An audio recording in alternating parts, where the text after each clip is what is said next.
আসসালামু আলাইকুম সম্মানিত ভাই বোনেরা। একটা জমি কেনার আগে কোন কোন কাগজগুলো যাচাই করতে হবে এবং কোন কোন বিষয়গুলোকে ভালো করে আইডেন্টিফাই করতে হবে, এই সমস্ত বিষয়গুলো নিয়ে থাকতেছে আজকের এই ভিডিওটি। যে কোনো একটা জমি ক্রয়ের আগে মোট 5 আর 3 8টা বিষয় আপনাকে কনফার্ম হতে হবে। 8টা বিষয়ে আপনাকে যাচাই করতে হবে, অর্থাৎ 8 ধাপে আপনাকে একটা জমি তল্লাশি করতে হবে। এই 8 ধাপে তল্লাশি করার পরেই আপনি যদি সব কিছু রাইট পান, তাহলে আপনি 100%, 100%, 200% আপনি নিশ্চিত হবেন যে জমিটা নিষ্কণ্টক, নির্ভেজাল। নিষ্কণ্টক বলতে কি, যে কথা বলতে পারে না, তাকে আমরা কি বলি?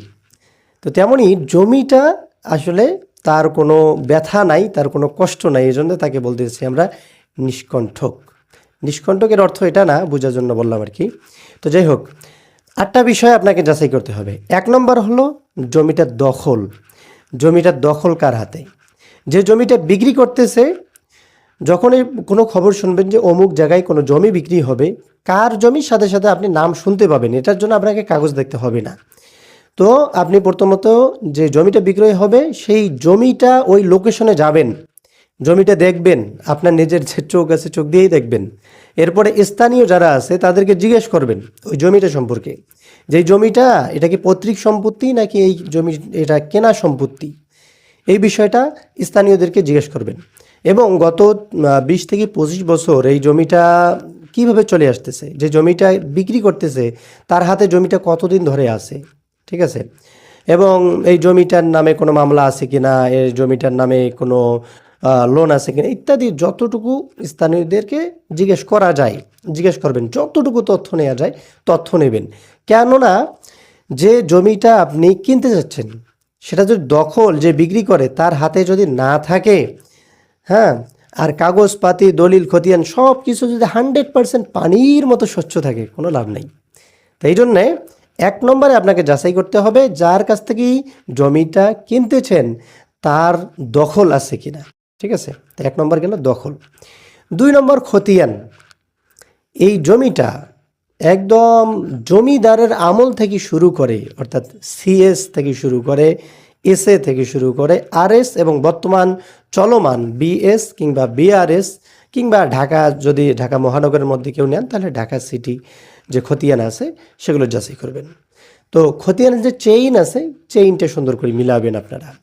হ্যাঁ, প্রতিটা খতিয়ানের নাম্বার থাকে এবং জমির দাগ নম্বর থাকে। এই সমস্ত বিষয়গুলো আমি আপনাদেরকে একটু দেখাই দিচ্ছি।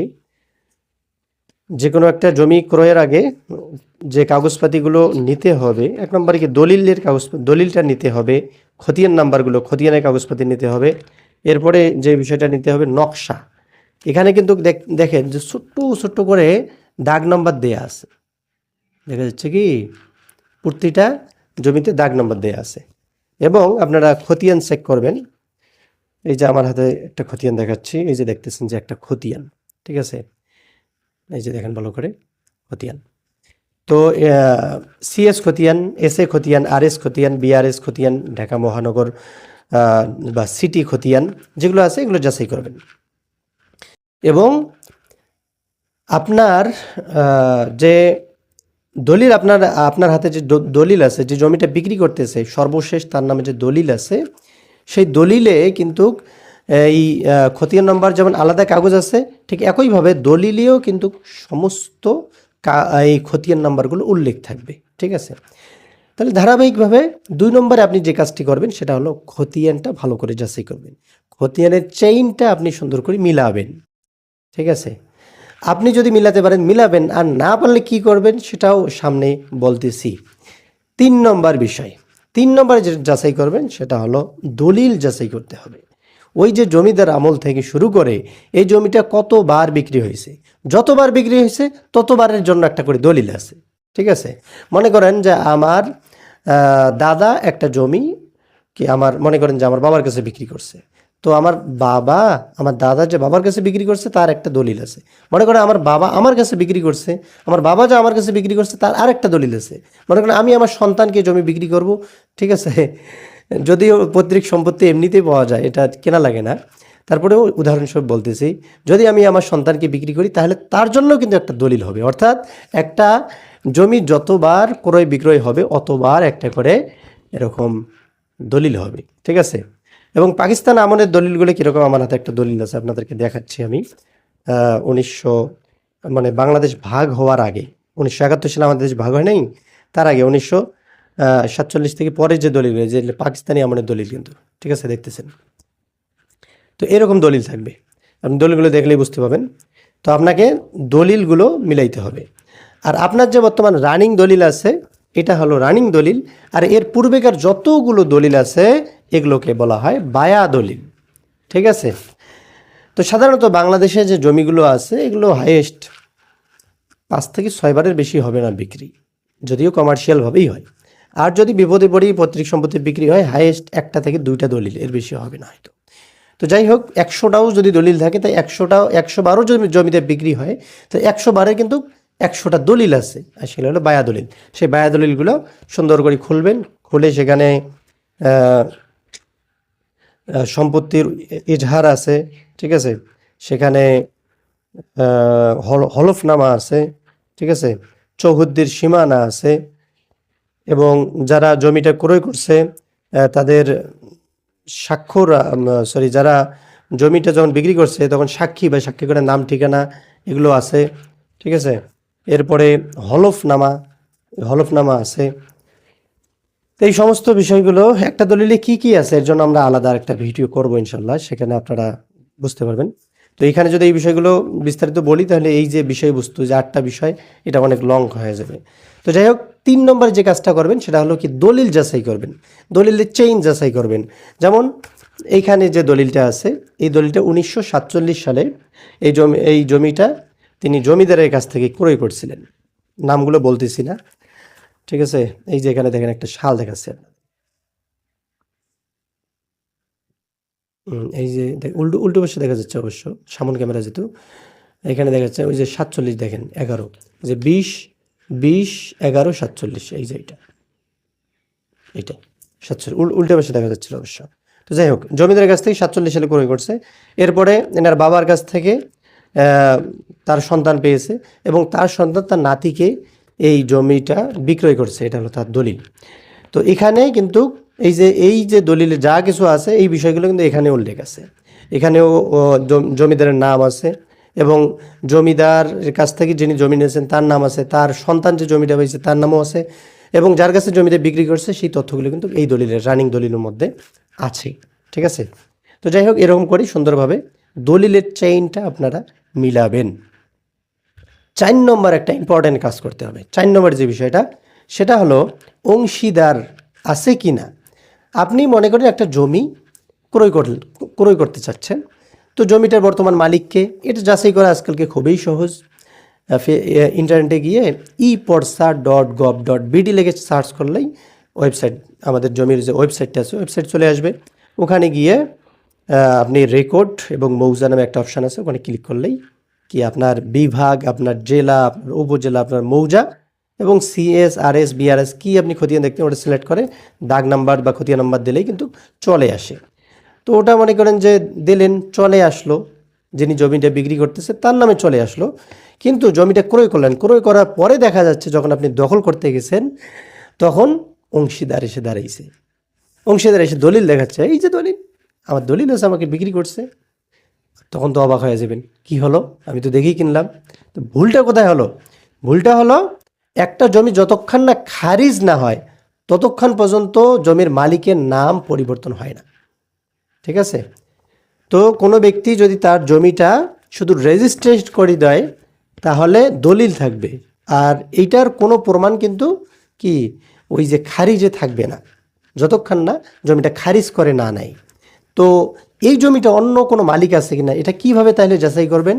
প্রত্যেকটা উপজেলায় একটা করে সাব রেজিস্ট্রার অফিস আছে। কি আছে? Sub registrar office.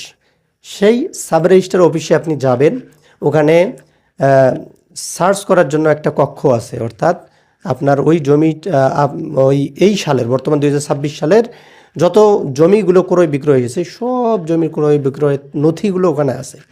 তাদেরকে কিছু টাকা দিলে তারা সুন্দর করে আপনাকে প্রায় কি একদম 20 থেকে 25 বছরের একটা হিস্টোরি, আপনার জমিটা কতবার ক্রয় বিক্রয় হয়েছে এগুলো তারা যাচাই করবে। সময় নিয়ে একটু সময় লাগবে। আপনি যদি সেখানে তাদেরকে খতিয়ান নাম্বার, দাগ নাম্বার বলেন, তারা সার্চ করবে যে ওই জমিটা কোনো অংশীদারের কাছে বিক্রি করছে কিনা। ঠিক আছে, তো আপনাকে 4 নম্বরে সাব রেজিস্ট্রার অফিসে যেতে হবে এবং সেখানে সার্চ করতে হবে যে জমিটা আপনি ক্রয় করবেন এই জমিটার মালিক এই জমিটা অন্য কারো কাছে বিক্রি করছে কিনা। ঠিক আছে, সেখানে আপনি রেজাল্ট পাবেন। তো সাধারণভাবেই যারা জমি বিক্রি করে 90% ভালো জমি থাকে, 10% যেহেতু বাংলাদেশ, ঠিক আছে, চিটার বাটপাড়ের তো অভাব নেই, থাকতে পারে। এই জন্যে আপনি লাখ টাকা, কোটি টাকা দেবেন, যাচাই করবেন না, কিছু টাকা খরচ হইলো তো কী হলো, জমিটা তো আপনি সুরক্ষিতভাবে পেলেন। তো 4 নম্বরে আপনাকে সাব রেজিস্ট্রার অফিসে যেতে হবে এবং ওই জমির আলাদা কোনো অংশীদার আছে কিনা সেটা আপনাকে সার্চ রুমে গিয়ে সার্চ করতে হবে। 4 নম্বর গেল। হাতে আঙ্গুল 5টা। 5 নম্বর বিষয় হলো ওই জমির ব্যাপারে কোনো লোন আছে কিনা। কিভাবে যাচাই করবেন? আপনার স্থানীয় যে উপজেলা সোনালী অফিস আছে, সোনালী ব্যাংক আছে, সোনালী ব্যাংকে যাবেন, ওখানে লোন অফিসার আছে, উনি কম্পিউটার ধরে বসে আছে দেখবেন, ওনার সঙ্গে গিয়ে আপনি কথা বলবেন। ঠিক আছে, যে খতিয়ান নাম্বার, দাগ নাম্বার দেবেন যে এই জমির আন্ডারে বা এই জমির অ্যাগেনস্টে কোনো লোন আছে কিনা, উনি যাচাই করে দেখবেন। যদি থাকে আপনাকে বলবেন, না থাকে আপনাকে বলবেন। এরপরে 6 নম্বর বিষয় হলো ওই জমির নামে কোনো মামলা আছে কিনা। যখন আপনি জমিটা সরেজমিনে আপনি দখল আছে কিনা এটা চেক করতে যাবেন, তখনই কিন্তু এলাকাবাসীর মুখ থেকে শুনতে পাবেন এই জমির নামে কোনো মামলা আছে কিনা।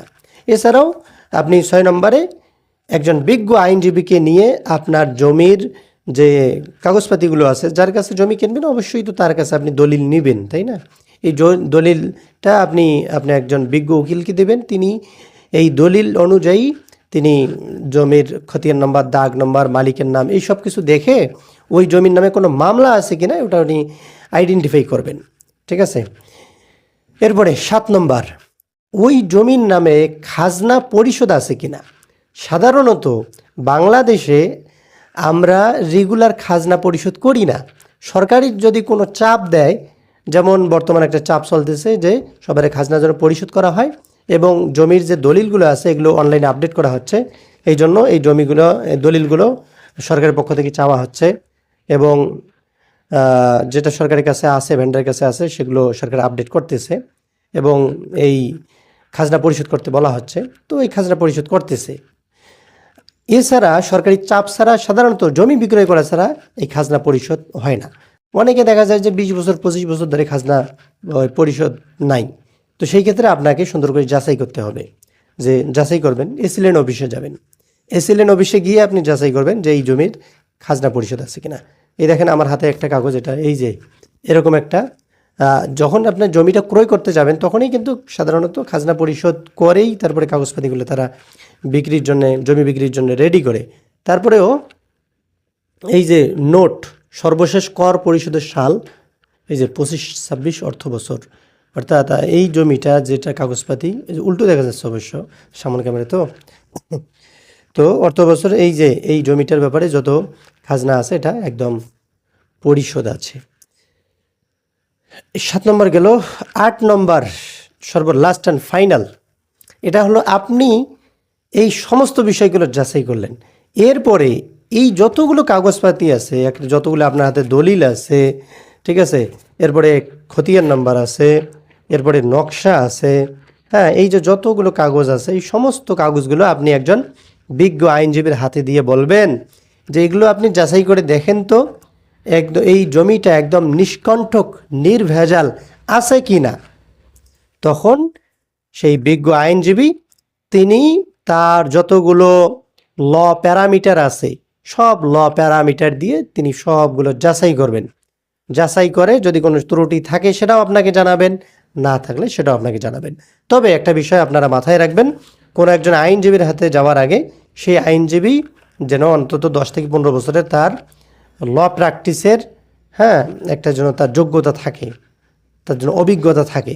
সাধারণত নতুন যারা হয় 5-6 বছর এরকম ল প্র্যাকটিস করছেন, তাদের হাতে যখন আপনি পাকিস্তান আমলের এই দলিলটা হাতে ধরাই দেবেন যে দেখেন তো এটা ঠিক আছে কিনা, তখন কিন্তু তিনি স্বাভাবিকভাবেই এই লেখাগুলো পড়তে পারবেন না অনেক সময়।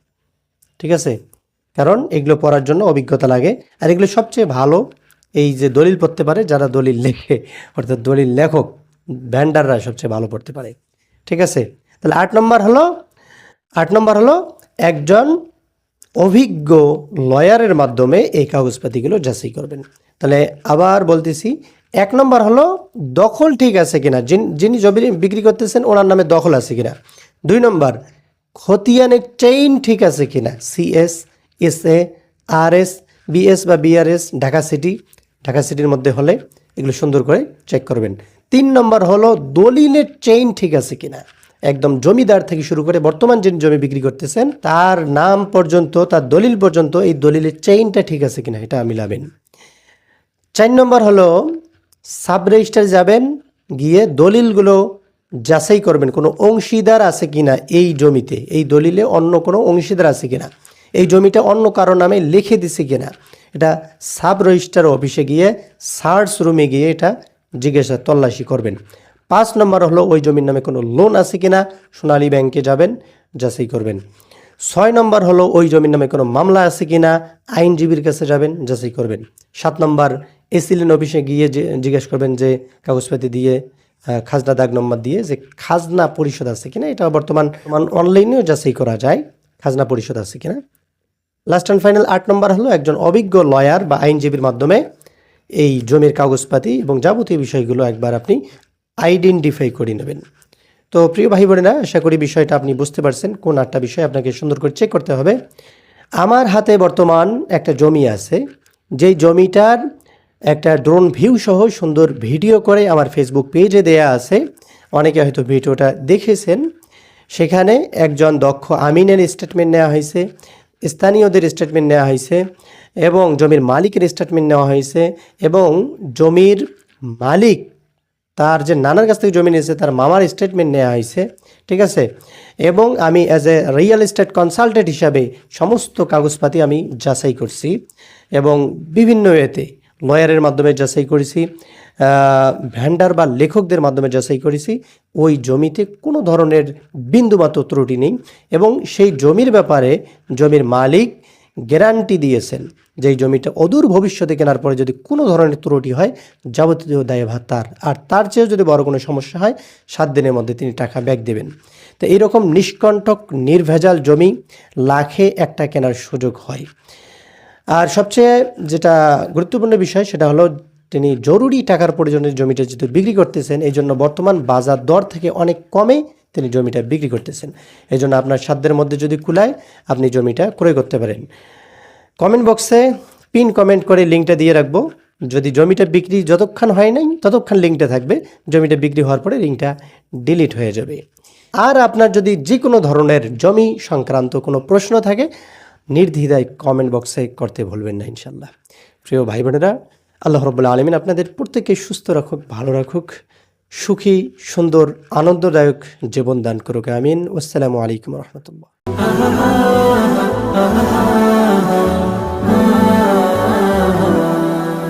স্বচ্ছ তোয়া স্নিগ্ধ ভূমি, তুমি নীলমণি লতা।